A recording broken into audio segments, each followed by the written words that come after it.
Thank you.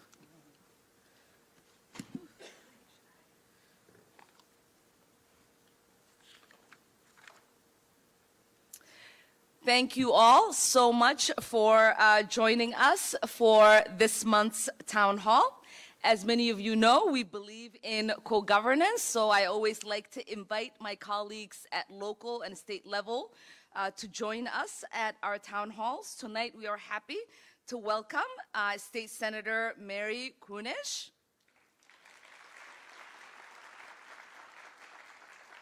State Representative Aaron Cagle, Spring Lake Park City Council member April Moran.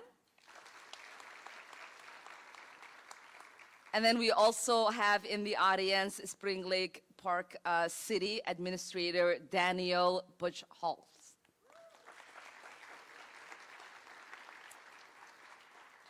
Before I dive into my updates on what's happening in Washington, D.C. and in the district, I would like to invite these leaders to share a bit about the work that they are doing on behalf of our constituents. I will like to start off by welcoming State Senator Mary Kunesh.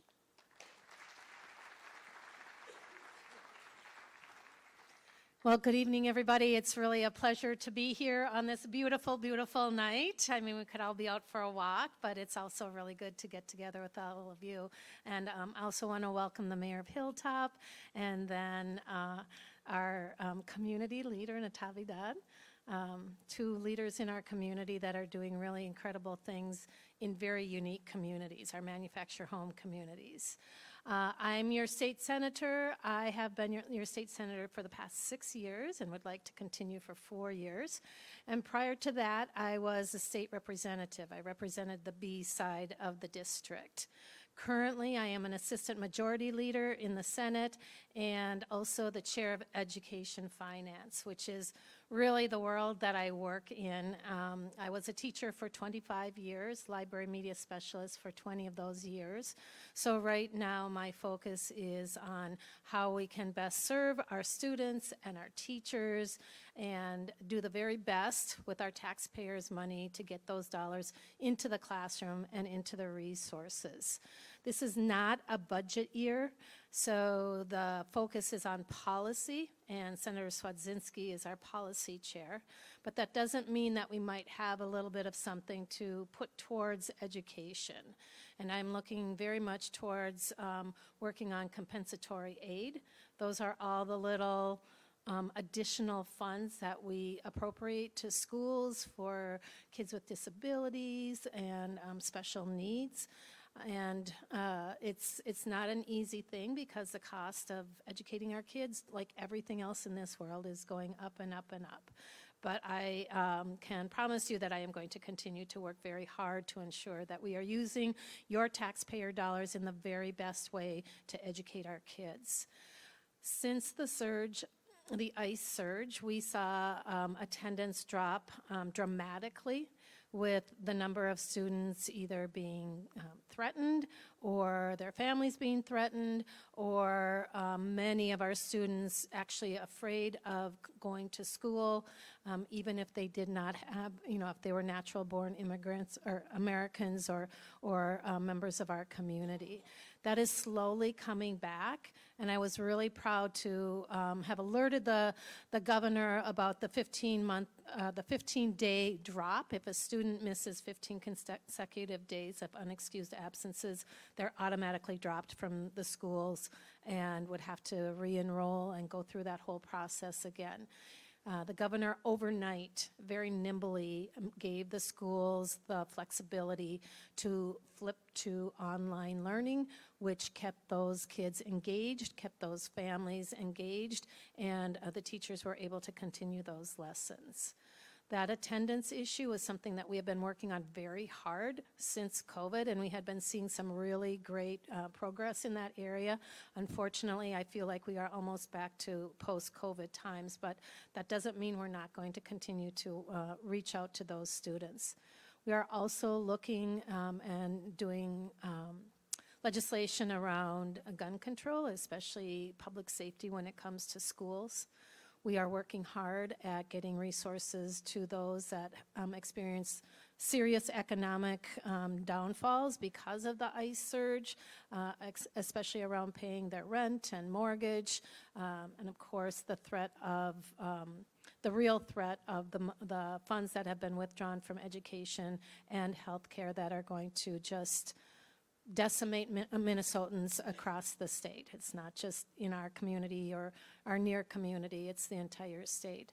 So these are some of the things that we are working very, very hard on. I just want to do one more shout out about something really important that's going to be, hopefully, knock on wood, on your ballot in the fall. It's a constitutional amendment that would allow us to increase the payout to our students from the school trust fund. I don't know, how many of you know what the school trust fund is? Yeah, nobody does. This is a fund that was created when we became a state, and we were tasked to use allocated land allotments to generate funding for education. A lot of it came from up north in the mining area and the timber area since the start of our country. And at this point, we're only generating $74 a kid, which didn't seem right to me. So we created a task force that looked at how we are investing those dollars and how we could possibly draw some more out of that. And the task force came up with a really, really good plan. And our Board of Investments is vested in this new change. And so there'll be more information. We have to pass it off the floor yet. But I would encourage you all to go home tonight and Google Minnesota School Trust Fund. Educate yourself around that, educate others around that, and then hopefully look for that on the ballot and mark a yes for that. So thank you all for being here this evening on this lovely night. Hope to see you around the community.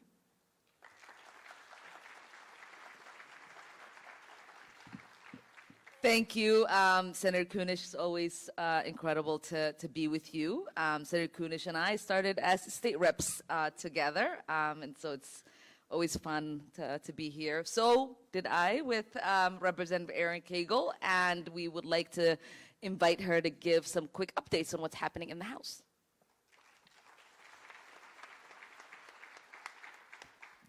Thank you. So this year I got moved from transportation over to commerce. So I'm the co-chair of the Commerce Committee this year.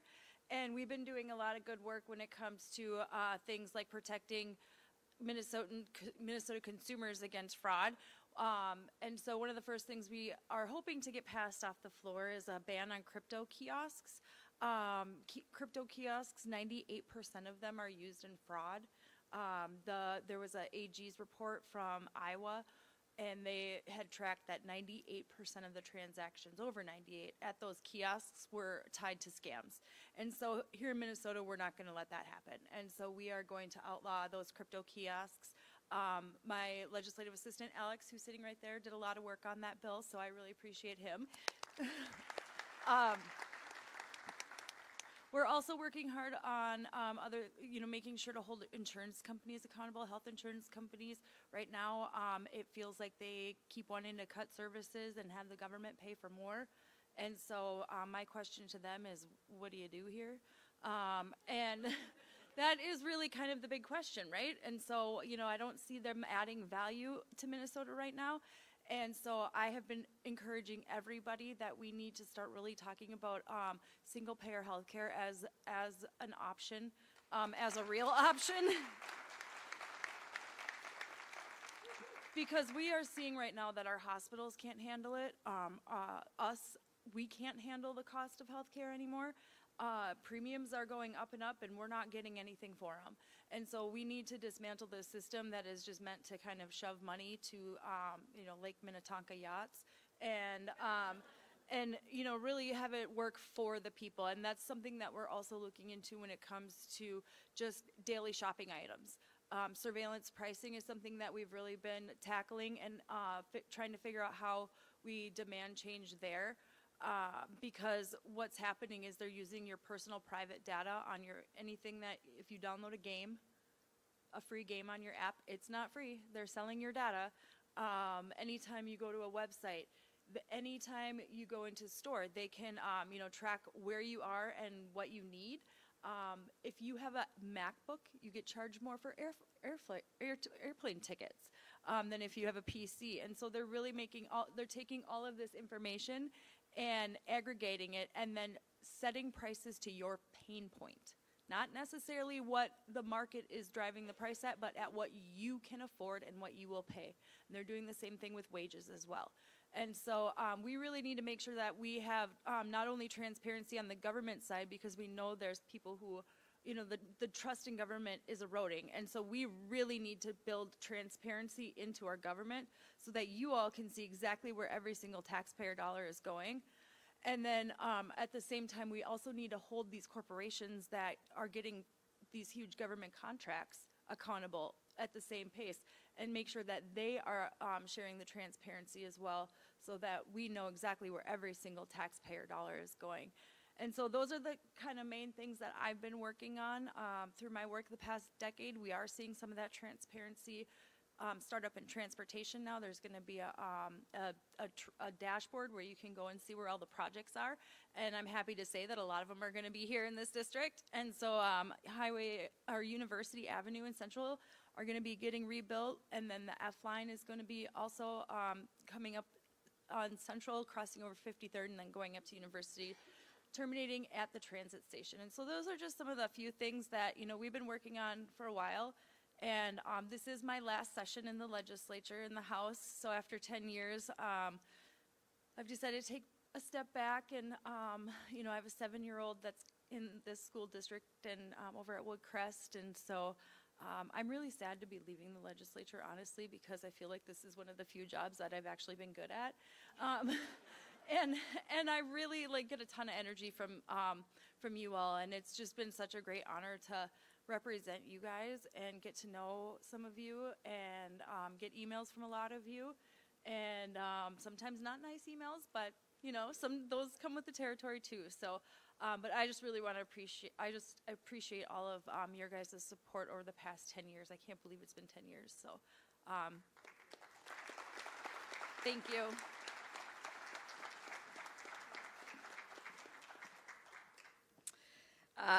Thank you so much, Representative Cagle, for your years of dedicated service to the people of Minnesota, your leadership and commitment to our communities that have made a lasting difference. It's been an honor to serve and partner with you on behalf of our constituents, and I am deeply grateful for the care and compassion you have brought to public service. Your work has strengthened families, supported working people, and helped build a more equitable Minnesota. In your recognition of service and the legacy you leave behind, I am proud to present you with the Congressional record honoring your contribution to the state. Now, I would like you to come up and read what we submitted to the Congressional record. That is going to live in the Library of Congress for your daughter and your great-great-great-grandchildren to read someday. Wow. Okay, now here you go. Publicly read? Yes, you do now. Oh, no. Well, let's show them first. Okay. That's what it looks like.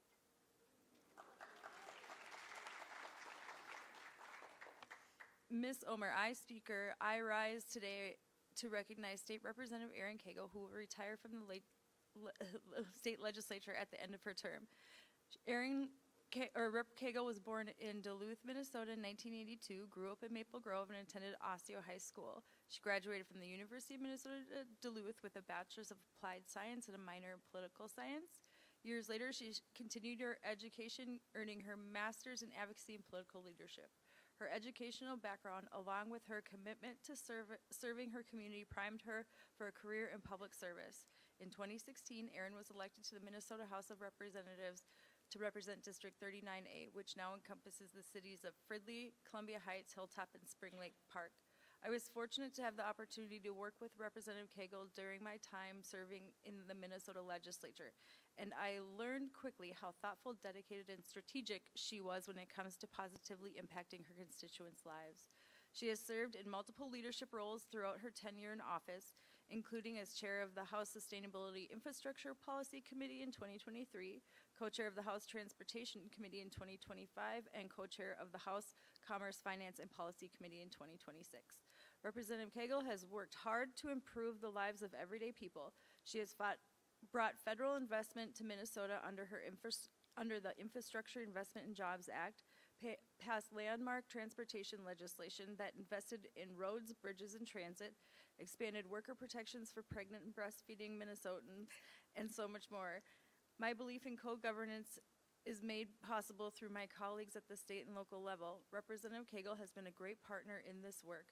Her leadership will be missed, but it will leave a lasting impact on the community she served for a decade. Please join me in honoring Representative Cagle for her constituency.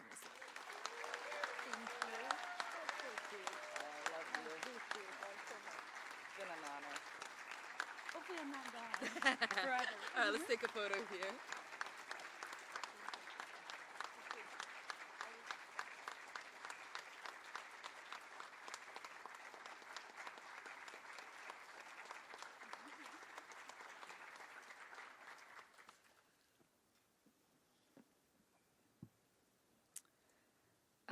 Thank you so much. And now we would like to welcome Spring Lake Park City Council member April Moran to give us the updates on what's happening in the city. It's hard to follow that up. That's incredible, and congratulations. I'm going to just give a brief update of what is going on in Spring Lake Park. We will be talking in 2026 the street improvement project. This will include the Plaza Boulevard, Center Drive, Sunset Road, Theron Terrace, and a portion of County Road Highway 10. Construction is scheduled to begin July of 26. The purpose of the project is to improve road conditions, safety, drainage, and to ensure the infrastructure is good condition for the future. As we get closer to the construction, residents will get more details. We are also in the process of planning for the restoration of the city's water towers.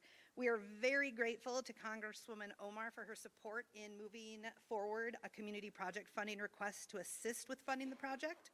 This year marks the 50th anniversary of the city's painting the water tower in the familiar stars and bars design, which has become recognizable part of our community. Restoration work is currently scheduled for 2027. And this project will help preserve an important community landmark while also maintaining critical infrastructure. The city has also been busy reinvesting in our parks. We are fortunate to receive community development block grants funding from Anoka County, which allowed us to install new playground equipment at Abel Park and Terrace Park. We also resurfaced the tennis and basketball courts and converted 2 of them into 4 pickleball courts. That is, yes, I'm glad someone's using them, yes. We are currently working on obtaining funding to rebuild the Terrace Park building, and we're excited to be partnering with the Spring Lake Park High School Trades Program, which allows students to gain hands-on experience while helping improve our community facilities. Yeah, that's a good thing. I also want to mention that the city is currently looking for election judges. That's where I started and found my passion for this. So if you're interested in serving as an election judge, please contact Wanda Brown at Spring Lake Park. This is a great way to be involved and support the election process. Lastly, the city will be beginning work on our 2050 comprehensive plan update. Starting this summer, the City Council and Planning Commission will be leading this work, but there will be opportunities from the community members to provide input. This plan will help guide decisions in our community for the next 30 years, so community feedback will be very important. Please watch the city's website for more information, and thank all of you for being here and taking part in this. I wouldn't be here without all of you, so I'm just grateful for anyone taking part in community advancement. So, thank you. Thank you, City Council Member Moran. Now to the updates on what is happening in DC before we take your questions. Couple of things. First, as many of you know, in the 5th and throughout Minnesota for months, we were struggling with the outsized presence that we saw from federal law enforcement. Many of us fought against it. I brought about 28 of my colleagues to come to the 5th to hear directly from communities that were impacted. We did a hearing at the state capitol that has helped lead to the ousting of DHS Secretary Kristi Noem.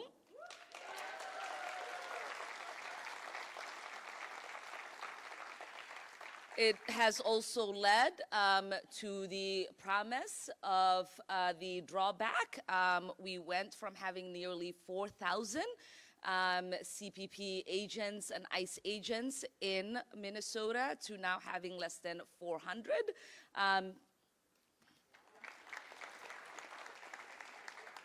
That is still too high when you think about what normally happens in a normal year to do law enforcement, to do federal law enforcement or immigration law enforcement. We typically would have somewhere between 150 to 200, and majority of them doing investigations on the hardened criminals that we have been hearing about. And so we are still monitoring and having those conversations with them. I think in the next week or so, we'll make another visit with them to hear the progress that they are making and what their current operation looks like. There were answers to questions that we had when Representative Angie Craig and I got the opportunity to visit Wimple that we have not still gotten answers to, and so we are going to do a follow-up visit in the next coming days or weeks. I don't have my calendar in front of me, so we'll report back once we have more clarity on where things stand at the moment. We are still tracking where the investigations are on the killing of Renee Good and Alex Preddy. We are still asking for an independent investigation.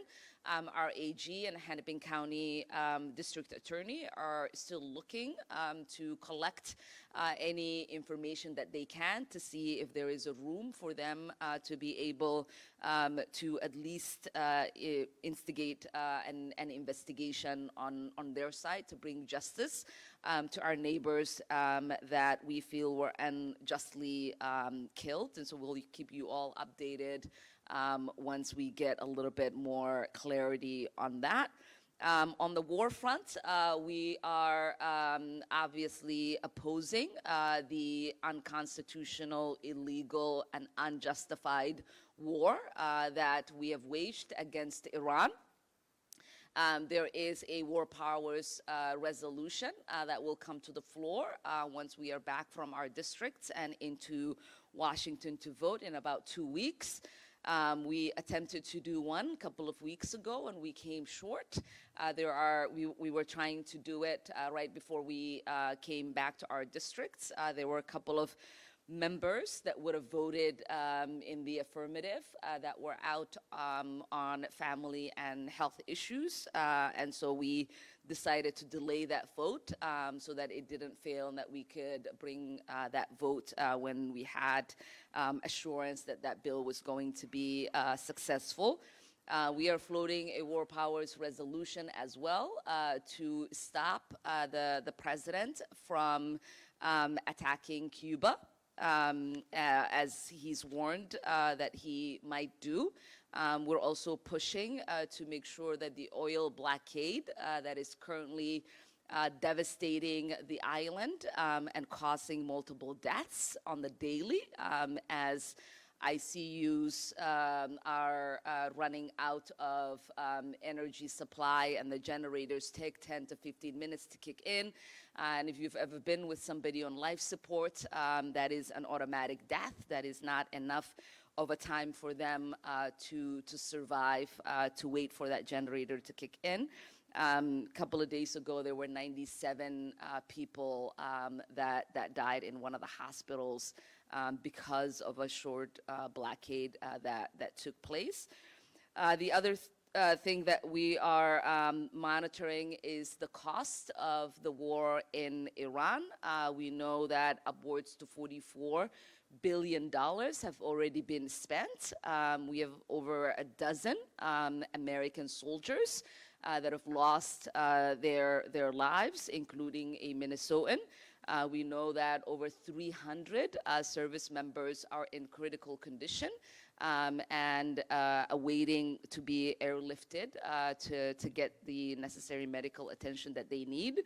We know that our service members in the Middle East that are currently facing imminent threat are having a hard time working in the bases. We know many of our bases are already also damaged. We also know that the devastation on the Iranian people.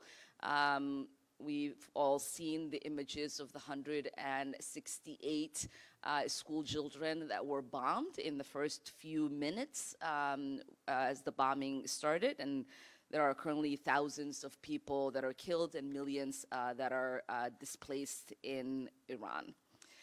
We know that there was also a bombing that happened in Ecuador.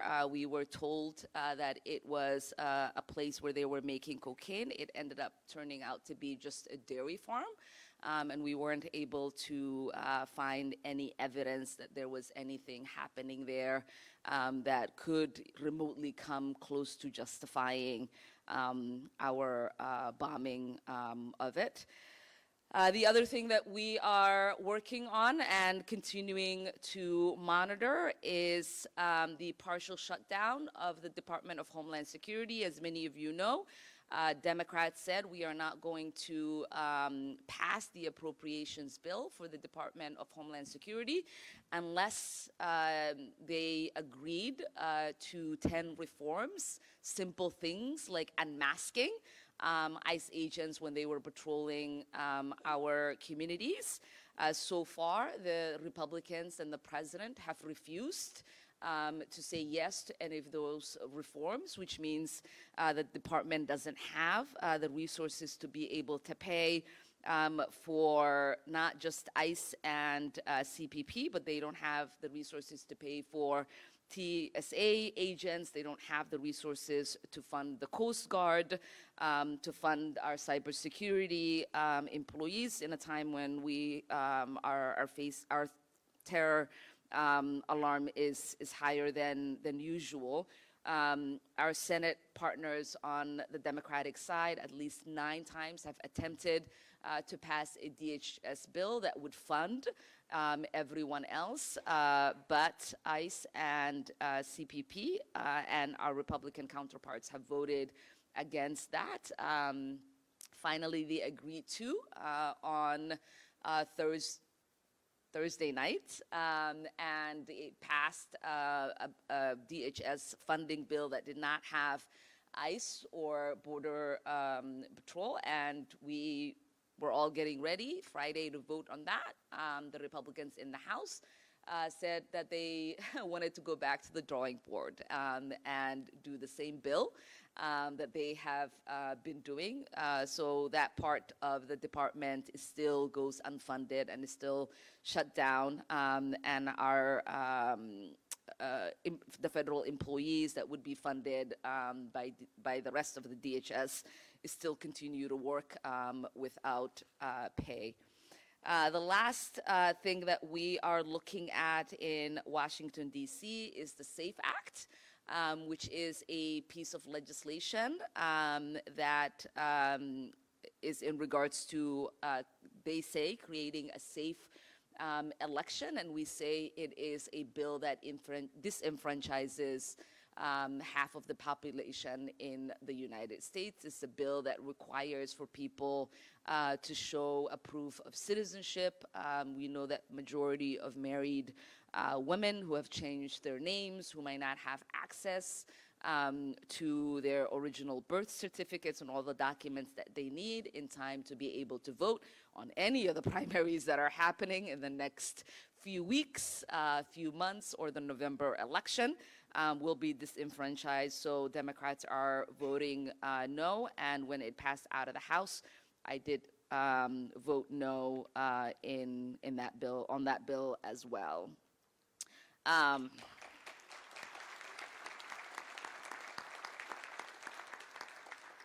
Two quick last funding things. As many of you know, the last Pentagon bill that we passed was over $800 billion.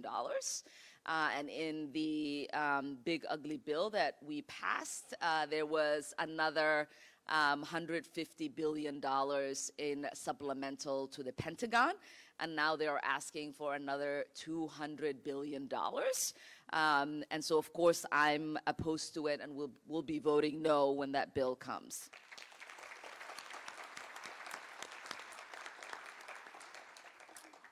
We are also watching the fact that there is further conversation. We had, what was it called? A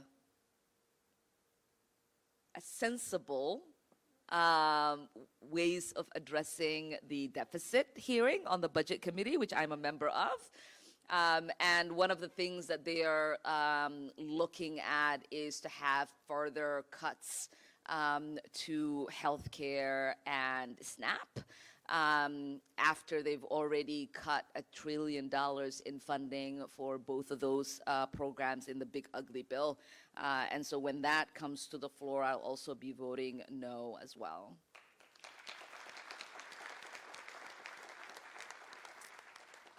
City Council woman April Moran alluded to this. We do something called community funding project. These are forms of grants where members of Congress can request federal funding for a limited number of projects in their districts, allowing them to directly support in a financial way to these communities that need the resources. Over the last 5 years, we brought over $65 million for projects all over the district, investing in housing, in food access, in environmental quality, in job training, partially funding the storm shelter in Hilltop. Hopefully we'll be able to get the rest of the funding to complete that project. We love Hilltop too. It might be small, but it is mighty. So, and this year we have submitted, just a couple of weeks ago, we submitted 20 projects, and 2 of those projects are for the city of Spring Lake Park. The first request is for $1.5 million to rehabilitate the Apple Street Water Tower and the Arthur Street Water Tower. This project will ensure the reliable distribution of safe drinking water to residents of Spring Lake Park. We also submitted a request for $1.2 million for Terrence Park Community Recreation Building Reconstruction. We believe that safe, accessible public facilities improve the quality of life, and these projects prioritize that. Lastly, before I take your questions, I want to remind you all that our office is your liaison to the federal government, and our staff at every town hall fully attend. So I just want to give them a chance to get up and raise their hand.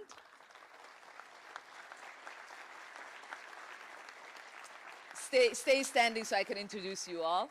That's Connor over there, who's our chief of staff. He's Minnesotan, but he was generous enough to go to DC with me. We have Jean Heyer, who is the director of the district office. Ali, who's the deputy district director. Nikki, who is the manager of our constituent services. Fran, Ladan, and Adrian, who help do constituent work as well in their respected portfolios. Oh, and yes, Marius and Hadriana also, who are in the district office. Thank you all. You can now sit down.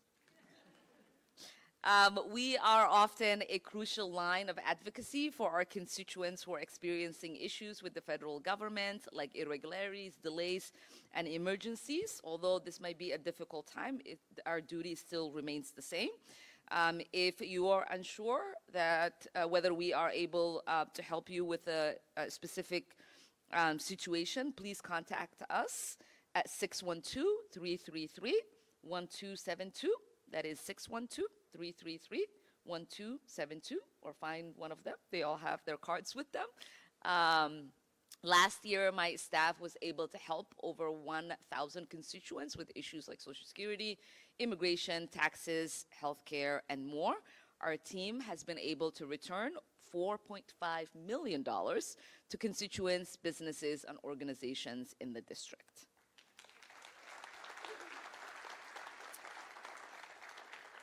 And with that, we will take questions. Ali will come around. And as a reminder, please do not touch the mic. All right, we'll start here. Thank you so much, Congresswoman and Senator and Representative and City Council member. You talked about the SAVE Act.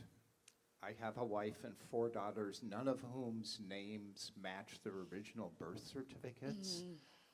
Is there any proactive thing that people should be doing now, or just in general, anything that we can do to, help with the integrity of our elections?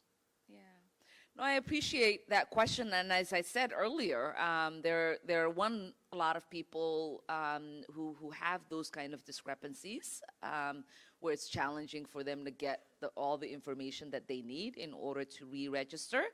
And secondly, it's costly for people to be able to undertake it in such a short period of time before before the November elections. It's just right around the corner. I will say the chances seem to dwindle of it passing in the Senate in its current form. We are seeing Republicans that oppose it in its current form because they understand that not only are there constituents who have those kind of discrepancies and need to collect a lot of information in order for them to re-register or are going to be in trouble, but they also understand that there are, rural communities, people who just have access issues as well to be able to get it done on time. And we already have so many Americans who do not participate in our elections. It just does not make any sense why we would make it harder when we already have one of the least engaged electorate in the Western Hemisphere.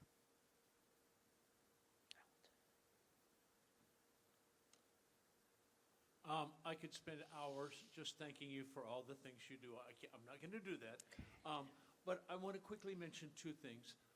One is the Whipple building and the visit there. I want to really thank you for the incredible importance of going there, of highlighting the plight of the people that are there.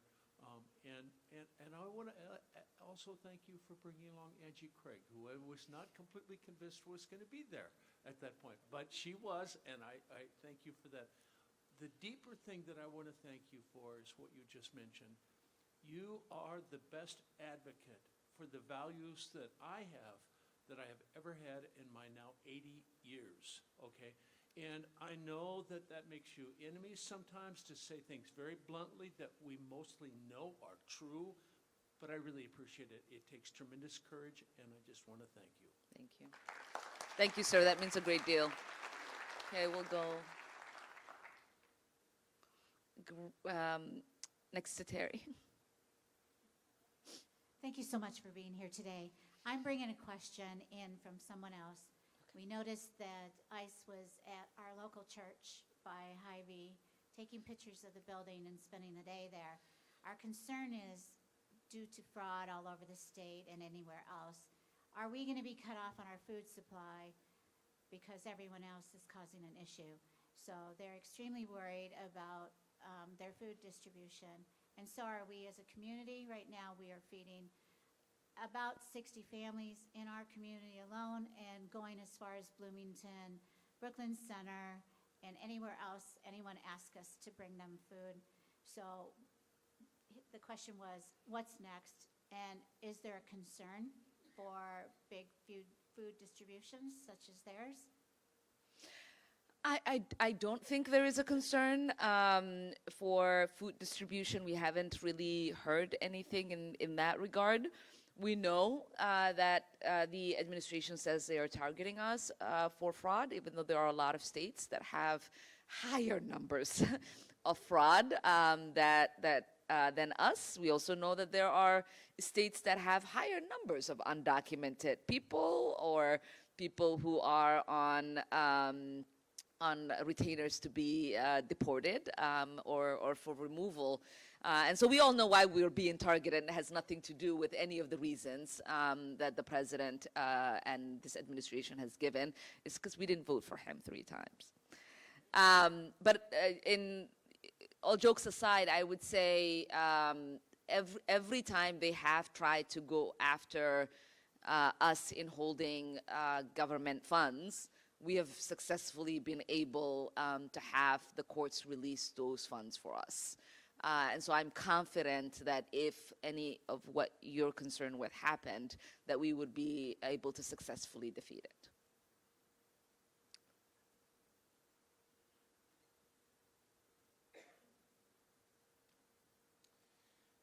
I also want to thank you. You've helped me in a couple of different points in my life. But the biggest thing right now is the concern for hospitals and for DHS, but not the one we all know and love, the Department of Human Services.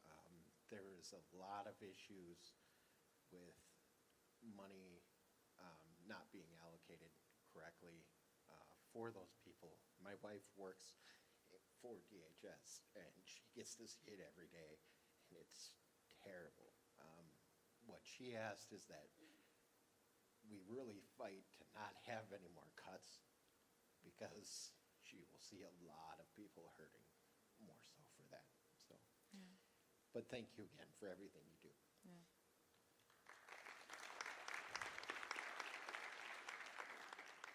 Yeah. No, thank you for that question. Like I said earlier, I voted against the $1 trillion cuts in the big ugly bill. I share everywhere that I go that I know that my colleagues in the state legislature are not going to be able to fill that gap. And I hear from our healthcare facilities, like HCMC, which is Trauma One Response Center. It's where my children were born. I deeply care about it surviving because it serves so many people, not just in the Twin Cities, but across the state. Our community healthcare centers, all of them are going to be completely devastated when that bill goes into effect at the end of the year and early next year. And there is not going to be a level of property taxes that could be raised or any tax revenue that could be generated in Minnesota that is going to help offset the pain and suffering that will be inflicted when that bill goes into impact. And so, like I warned earlier, they are still hungry to punish the most vulnerable in our country, as they are proposing more cuts to healthcare, more cuts to SNAP, more cuts to WIC. And so we are going to do our best. Obviously, we're in the minority, but we're going to do our best to try to fight to make sure no further cuts happen. But we are also taking some comfort in knowing that there is the possibility that we do get to be in the majority in couple of in January. And that does give us leverage to say, you know, we need some of this money back if you want any of these things. And so my hope is that we could stop the bleeding and the suffering that is bringing the level of emotion that you and your wife are feeling to bear. Thank you. We'll go up there.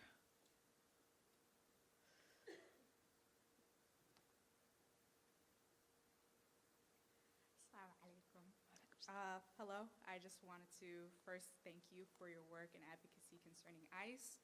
I am a University of Minnesota student, and the first two sweeps of Operation Metro Surge not only endangered myself, but others who fell victim to Immigration and Customs Enforcement's blatant disregard for civil rights. So sincerely, from the bottom of my heart, thank you for your hard work.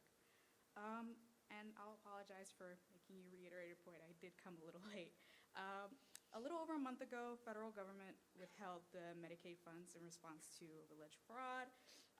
I'm just wondering, given the impacts on care, what should we expect moving forward when it comes to Medicaid? What should we hear back? Just a general consensus of what's going on there. Yeah.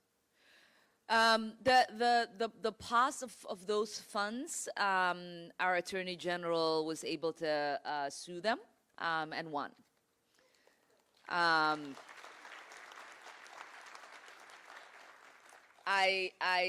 One of my pet peeves is the fact that like the bad news is reported and what happens after is never reported. So I never really read the headlines of like we won, like none of this really actually happened. It's just the crazy headlines that comes out of this administration that people get to live with, and they don't really know that, you know, 99% of the things that they say or try to have be done to us, we are defeating them in court, and they're not actually they're not sustained. And so in that regard, at least from the last information that is known to me, we are good.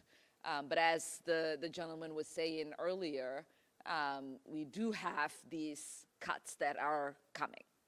And as I said, we do not, you know, our counties are trying their best. The state legislators are trying their best. It is not a funding year. You know, our Minnesota Constitution is very clear.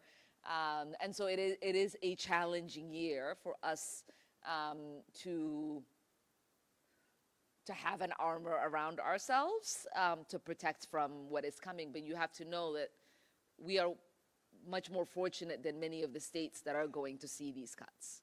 And so I am worried for the whole country, right? Like we're not just worried for the pain that Minnesotans are going to feel, the pain that all of Americans who rely on these programs, who rely on these services, is going to be too much. And it is something that we're hoping that we can leverage to get back once we have the majority. Go all the way up there. I can't really see. Congresswoman, my name is Jay. I live in your district, and I want to thank you on behalf of myself and my family for showing exceptional courage in addition to what you've been doing. I also represent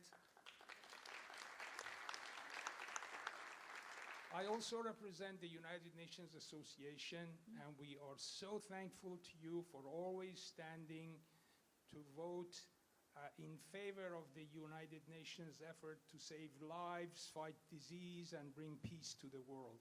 You've been exceptional. Thank you very much.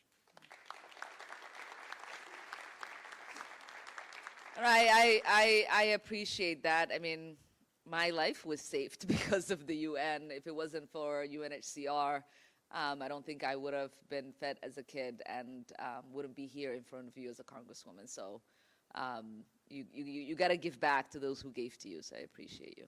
The hat, yes. Thank you for your patience. Thank you, first of all, for even holding a town hall. I feel like it's not very often that our representatives actually show up in person. I just wanted to revisit the question from the beginning. Me and my husband are in a similar situation to his wife and his daughters, where we changed our names after we got married. So I know you're doing everything you can to prevent the bill from even passing in the first place, but if it does pass in its current form, what documentation, what things can we be doing, or what things do we need to make sure that we already have handy in order to re-register to vote? Yeah. That's a good question.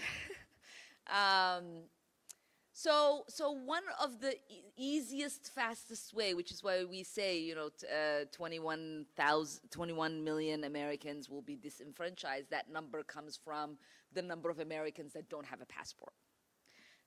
So if you have the means,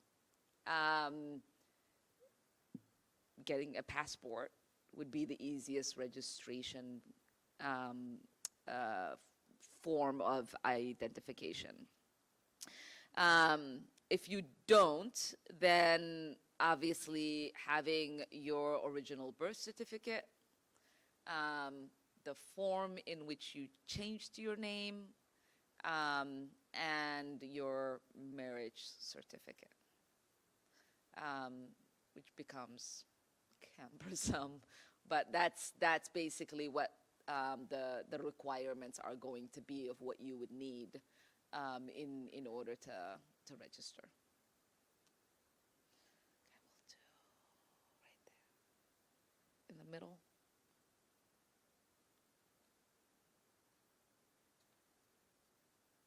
Thank you, Congresswoman. Can I give you a 2-minute break and ask a question to the representative in the Senate? Oh, please, thank you. A minute ago, you mentioned HCMC, which is a vital part of our community as a safety net hospital, and there's some conversations in the House and the Senate about funding. Can you bring us up to speed on that, please? In the House, we're trying to push a bill called 430B, something like that. Looking to my brain over here. But it's basically a rebate program that the drug companies had set up. And so what's happening is HCMC is capturing that rebate and putting it back into hospital care. And of course, Big Pharma is fighting that right now. We had that bill come up for a vote in health, and the Republicans tanked it and then tabled it. And so we're really hoping that we can get that figured out. I know that the Senate side is going to be doing that. They're also looking at some ways to repurpose the baseball stadium tax. But as the Congresswoman said, that HCMC is a statewide asset, and so having just Hennepin County pay for it is a little bit of a kind of rub the wrong way. So we need to figure out ways that we can make sure that every county across the state pays for parts of HCMC because it is such a statewide asset. And people from all over the state are in that hospital. It's not just people from Hennepin County. I actually had a friend who works at HCMC call me. I hadn't talked to him for like 10 years, and he calls me, and he's a urologist, and I mean, he was very concerned. They've already cut their 401k program. There's no, the doctors don't get any, I mean, there's no fringe benefits or anything like that. They're really just down to bare basics. And they're very much worried about HCMC collapsing as a hospital itself. And once that goes, then the rest of the system will fall. And so, like, Isn't there also a bill for the Hennepin County? yeah, I'm not so sure about, I don't know about the Hennepin County one. Mary, do you know anything about the Hennepin County one? I know the baseball tax, and then, okay, go ahead. Then you talk about it. Yeah, I mean, and I will just add, Hennepin County commissioners also have a bill in front of the legislators. I think it's 10 million or 10 billion to help keep HCMC open.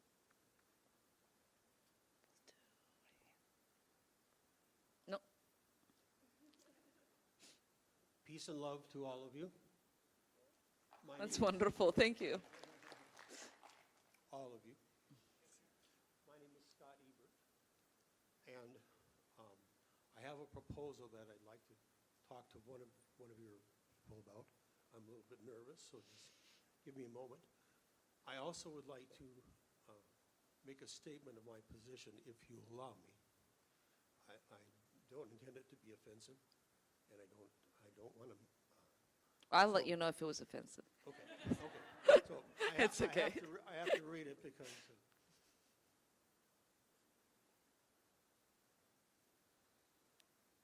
So I've already given you my name. I believe in God the Father Almighty, maker of heaven and earth.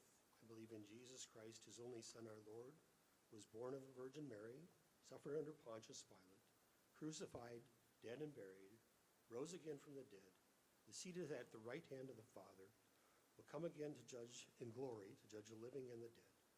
This is my foundation. This is my stand. This is my rock. So it's the perspective of where I'm coming from. So,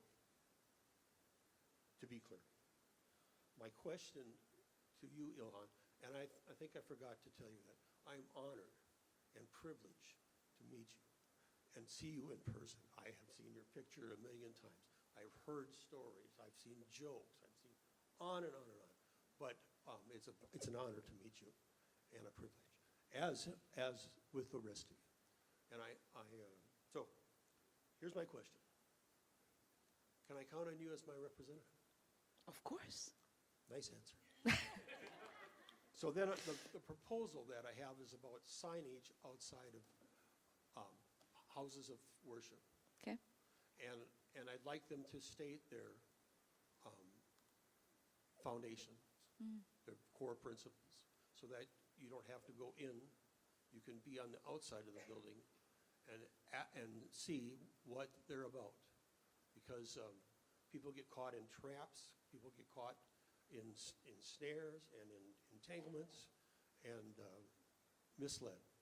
And we have taken things out of the government. You know, I believe in the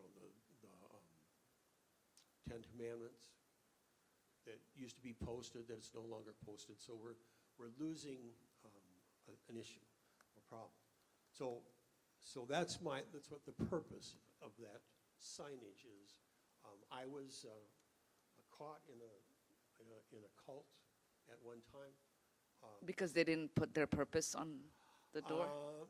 Well, kind of, except that I answered an ad in the paper. I was in a desperate situation. I answered an ad in the paper that said, money, money, money. If all you want is money in life, you need not apply. But if you want to do something to benefit mankind, and I'm going to...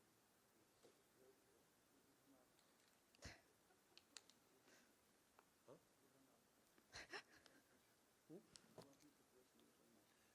Yeah, just a second. But I've already asked the question. She already gave me the answer. Yeah. Okay. If you want me to sit down?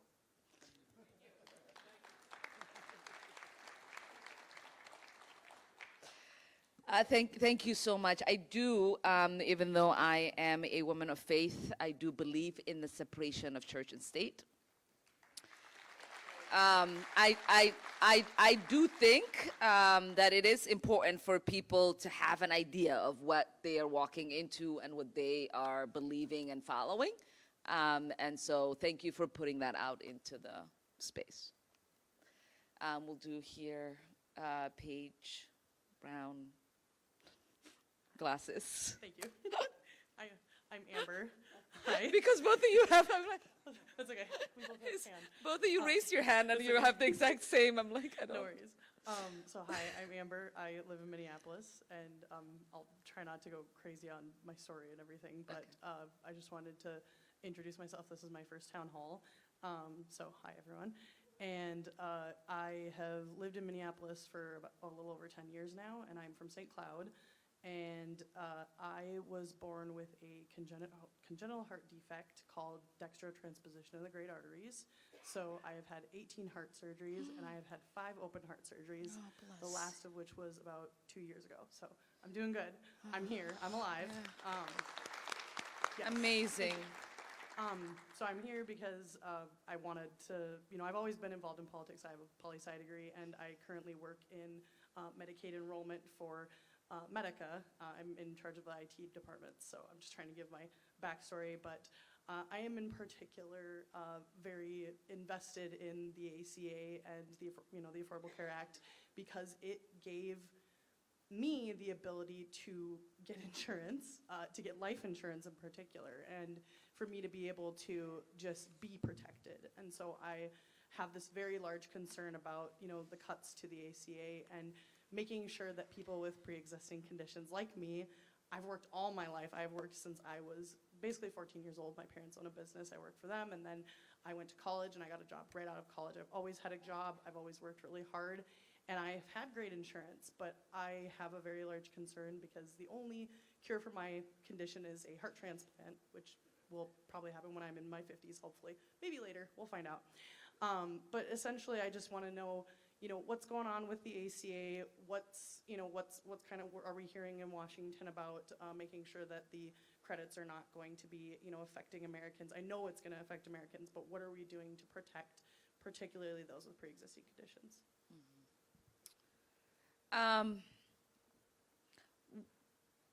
We worked to pass legislation to protect people who have pre-existing conditions. We worked very hard to not have the subsidies go away. They are currently in the Big Ugly Bill. And fortunately, unless we pass legislation that stops that, those are going to go into effect. And as I've answered the questions relating to healthcare throughout the night, our only path to addressing it is to have at least, if not both the House and the Senate, at least one of the chambers be one that will hold the administration accountable and use its leverage to legislate on behalf of Americans who are going to be made vulnerable. But as Aaron Cagle said earlier, there's pushes here in Minnesota to create a single-payer system. I serve as one of the vice chairs for Medicare for All caucus in Congress. So we'll continue to push that. When I got to Congress, I think we had like 90 members that were signers. And I think we're at 160 or more now. We had 4 hearings my first year there. And so we continue to grow and have the American people understand that this is a popular issue. It's actually kind of funny because the SAFE Act or voter ID, one of the reasons they're saying they're pushing for it is Americans support it, but they don't support the actual bill once they understand what the bill does. But Medicare for All, even when we explain what it does, we have over 75% of Americans that support the bill. And so if we are going by what is popular with the American people, I tell the majority to pass the Medicare for All Act and to get it done for the American people. So we'll take maybe 2 more. Next, yes, sir. Okay, first off, thank you for being so thick-skinned against this administration.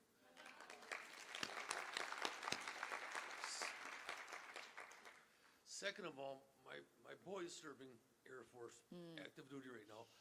My wife is an immigrant. She's from Bulgaria. Extremely worried, only child. I mean, just doesn't want him to die, of course. Nobody wants to die. Also, I want to take my wife back home to see her family. It's been 9 years. I'm scared to death. They're not going to let her back in. She's naturalized. She's got a passport, but these people are nuts. I'm sorry.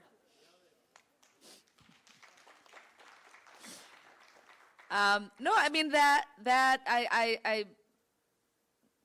I share that concern with you, and with your wife. There are American-born citizens to immigrant parents who also have that fear. I also get from Caucasian Americans who are, 10, 15 generation who, are hearing some stories that are not true, but the stories are out there, right? Like somebody's passport was teared up, and, they got stranded, or somebody wouldn't renew, or the embassy wouldn't let them in.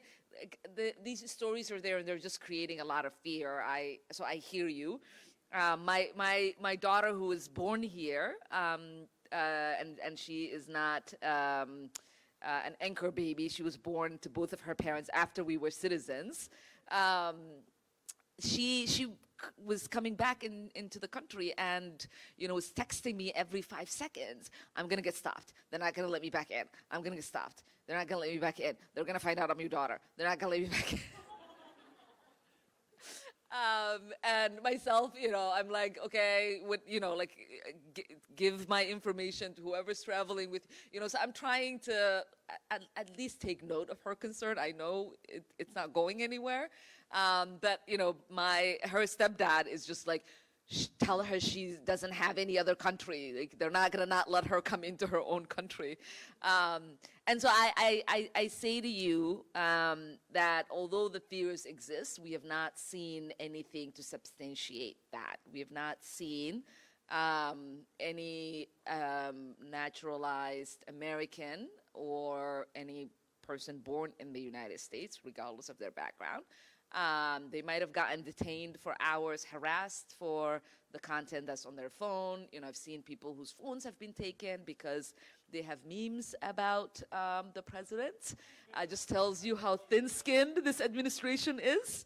But I've seen those kind of things. There were the young people, the activists who were just with that envoy doing humanitarian aid in Cuba.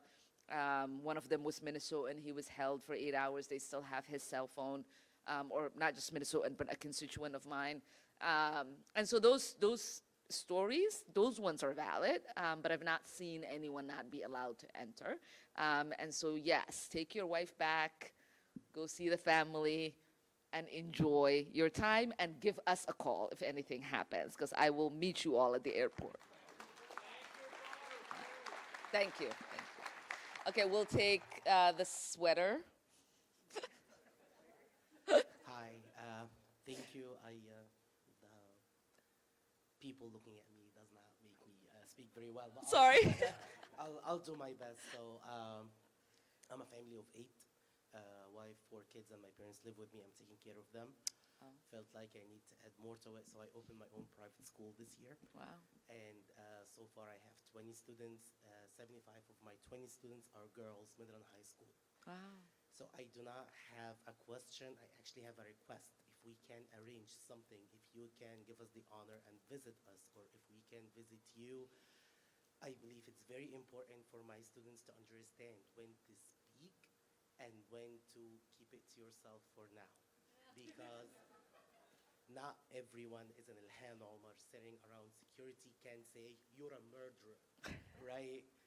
That's very important to know when to speak and when not. Oftentimes when I say that, I don't have security, so just say. Where is the school? The school is in the Brooklyn Park Islamic Center in Brooklyn Park, Minnesota here. All right. I try not to visit schools out of my district, but we'll see what we can do. All right, thank you so much.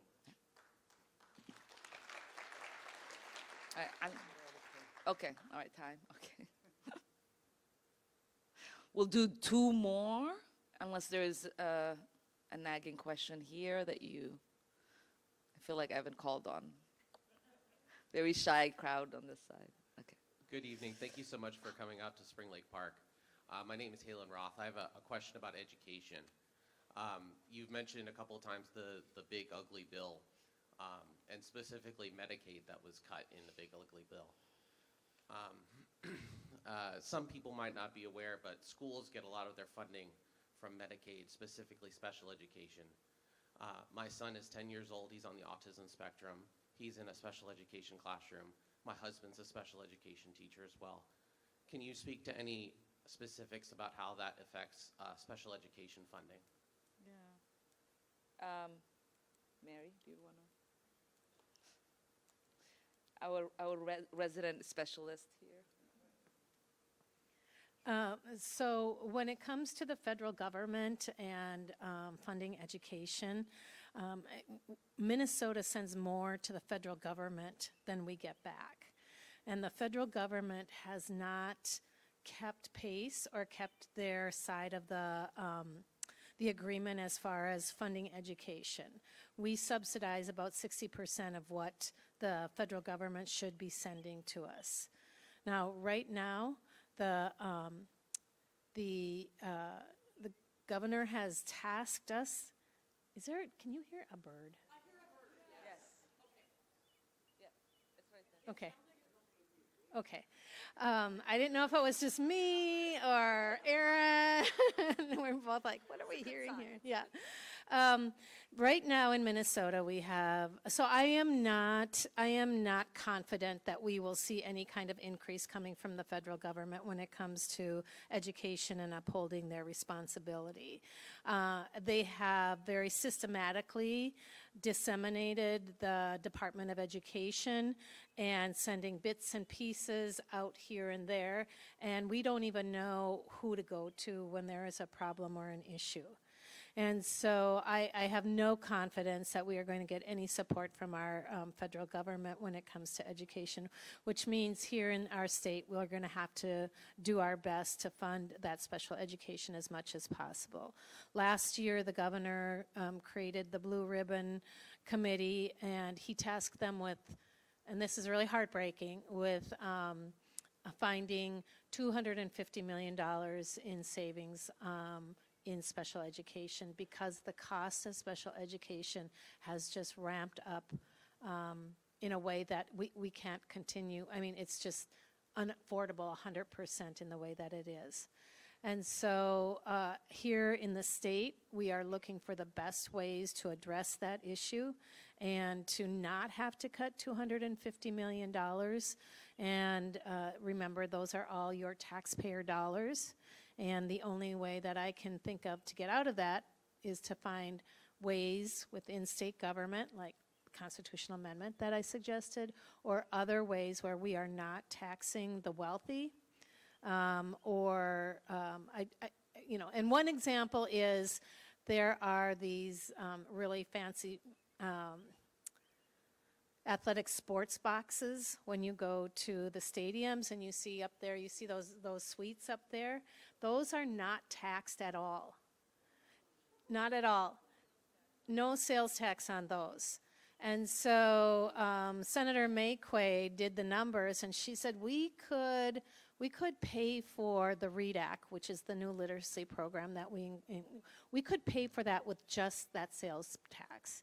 And so we are looking under every rock, behind every door, under every cushion to find additional ways to fund education, and especially those most vulnerable, like our special ed and our EL students.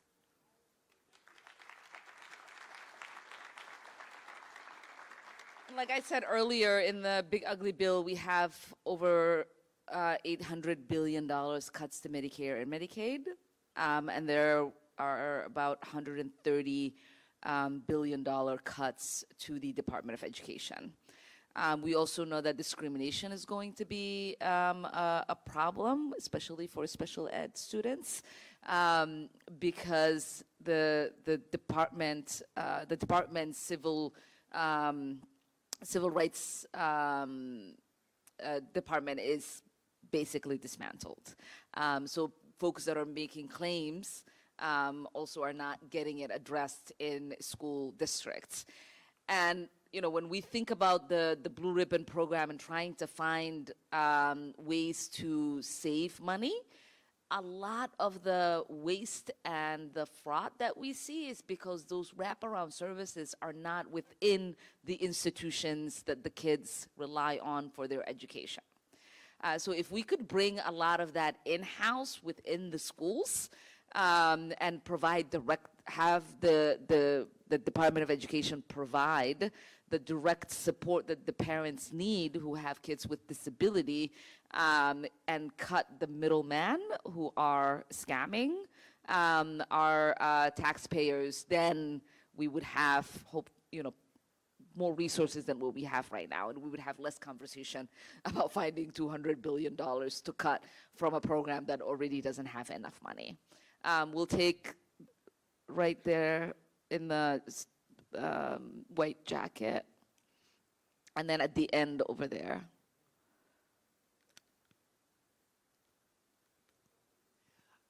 Going back to the SAVE Act,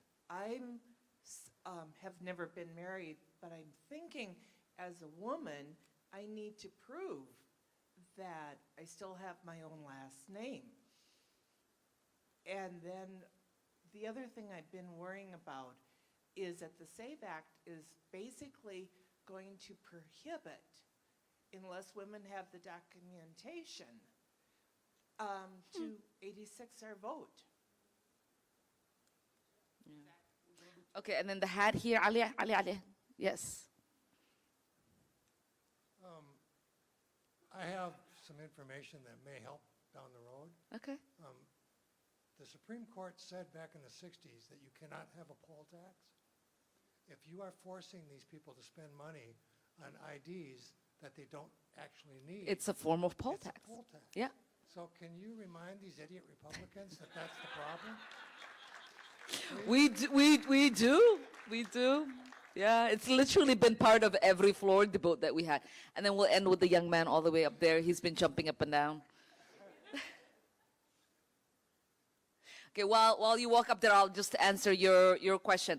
That is, it's one of the reasons, right? It's just how do we find, you'll hear these people, you know, when they're on the podcasts, they don't believe women are smart enough to vote. You know, they're like, what does the world look like when women don't have agency? So it is an open discussion on the right on what it looks like if women didn't vote. And then it's an open discussion what it looks like if non-cis white male were the only ones voting. Like what kind of leaders we would have, what kind of policies we would have, what would it look like? And so the SAFE Act in itself is coded in this idea of election integrity, but it is a Jim Crow styled disenfranchisement bill that is designed to make it hard for every single demographic that they find undesirable and that they blame in making decisions in electing people like me, who they do not think should have the opportunity to represent her neighbors in Congress. All right, we'll end with the young man up there. Thank you. My question is, do you support lowering taxes for the middle income earners or singles, and how will you offset the lost revenue? And what changes do the tax system do you believe will be most fair for working American? So last year I made like 70K, but I only got 500 tax return. So I'm like, what's going on? Is this fair to me? Depends on what box you checked. Yeah, because sometimes if you do exam, you end up not getting a lot of money back. But no, I support a progressive taxation. I support making sure that folks who are considered well-to-do in this country to pay their fair share. Right now, we have a regressive taxation where those that are struggling in this country are required to pay multiple taxes, where those who are rich get to get away and not pay. No, not you. No. I mean, like the suites you were talking about, or like tax cuts for yachts and estate or those kind of things, where if you are low income or working class, you don't get those kind of tax breaks. And so there are many proposals in Congress, and we are a majority in waiting. So hopefully we'll be able to get some of those policies done.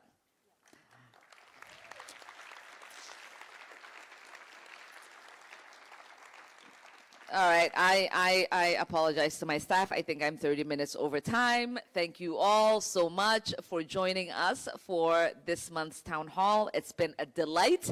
Again, give it up for Representative Erin Cagle. When I said I'll miss you, she was like, I'm not going away, I'll see you. And so she is not going away, and we'll find other ways to serve all of our communities. But again, thank you all very much. Huh? Oh, and thank you to, yes, thank you to the school for allowing us to have, to the staff and the administration for allowing us to have this month's town hall. See you at next month's town hall. Thank you all.